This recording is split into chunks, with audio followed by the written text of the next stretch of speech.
Tak aby ste mali trošku predstavu, čo sa nachádza v členskej zóne, ale predovšetkým vo videoarchíve online, čo dokladuje, že aké budú podujatia a aké boli podujatia na našich onlinech počas celého roku.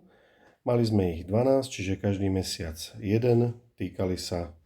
najmä marketingu alebo oblastí, ktoré s tým súvisia, propagácie, potom riadenia biznisu,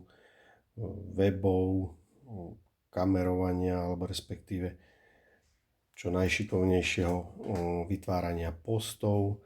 propagácie na LinkedIne, cez prostredníctvom Google, ako sa dostať vo vyhľadávaniach čo najvyššie za čo najpriateľnejšiu cenu,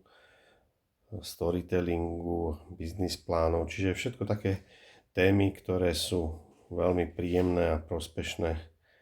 pre každého podnikateľa a popri tom si teda riešime networking.